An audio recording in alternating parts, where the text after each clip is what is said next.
যে মেয়েটিকে ধর্ষণ করা হয়েছিল কাল রাতে, আজ পুজোর দিনে ঘরের কোনায় বন্দি সে।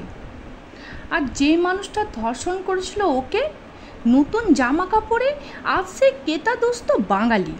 সকাল সকাল স্নান সেরে একটা ধপধপে সাদা ধুতি পাঞ্জাবি পরে পুজো মণ্ডপে এসে মহাসপ্তমীর অঞ্জলি দিচ্ছিলেন এই মাত্র। গতকাল ধর্ষণ করতে যাওয়ার আগে দুপুরবেলা ভোষ্ঠীর ভোগ খেতে বসেছিলেন তিনি। পুজো মণ্ডপে লম্বা টেবিল, পাশাপাশি বসে ভোগ খাচ্ছেন কয়েকশো মানুষ। ওই পাশের টেবিল থেকে কে যেন বলে উঠেছিল, আজকের স্পেশাল মেনু খাচ্ছেন অমুক দাদা। যে লোকটি ধর্ষণ করেছিলেন কাল রাতে।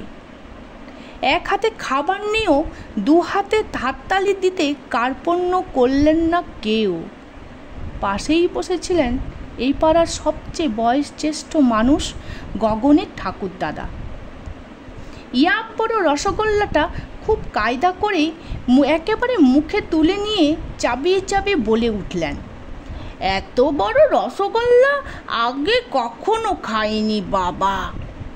রাজনীতি করা লালটুদা বসেছিলেন দূরের টেবিলে, চেঁচিয়ে বলে উঠলেন, খাবারটা তো ভালোই হয়েছে, কিন্তু সামনে ভোট, আমার ছেলেদের জন্য 100 প্যাকেট বিরিয়ানি পাঠিয়ে দিতে হবে কিন্তু।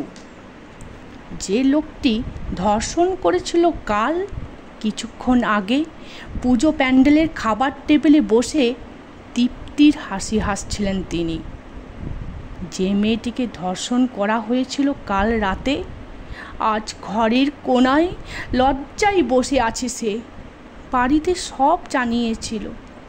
মা বলেছেন, চুপ, দোষটা তোর, অমন সেজে গুজে থাকিস কেন তুই?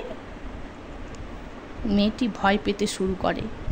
জঙ্গল বাইরে, বাড়ির মধ্যেও তাই। যে মেয়েটি নতুন জামা কাপড় পরে প্যান্ডেলে প্যান্ডেলে ঘুরে বেড়ানোর কথা, আজ ঘরের কোনায় চুপটি করে বসে রয়েছে সে, একা, ভীষণ একা। বেজে উঠল ঢাক, দামি সাউন্ড বক্সে ভেসে উঠল সপ্তমীর অঞ্জলির মন্ত্র। যে লোকটি ধর্ষণ করেছিল কাল রাতে, আজ তার হাতেও অঞ্জলির ফুল। কি ভীষণ স্বাভাবিক সেই লোকটা। আর মেয়েটি চুপটি করে কেঁদেই চলেছে ঘরের কোনায়।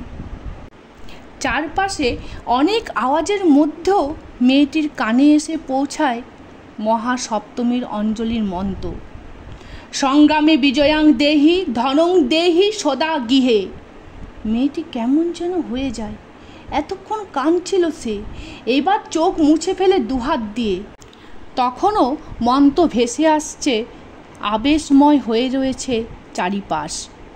সর্বমঙ্গল্য মঙ্গলেই শিবে সর্বাধ সাধিকে শরণ্যতম্বকে গৌরী নারায়ণী নমস্তুতে। মেয়েটির কি হলো হঠাৎ করে কে জানে। অঞ্জলির উচ্চারণের কি ম্যাজিকেই বা লুকিয়ে আছে কে জানে।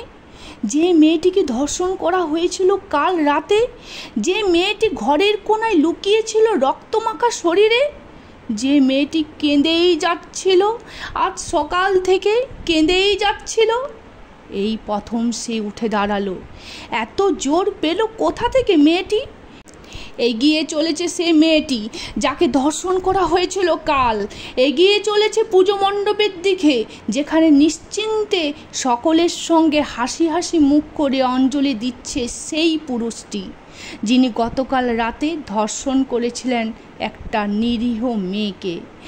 আহা, কি অপূর্ব এই দৃশ্যপট!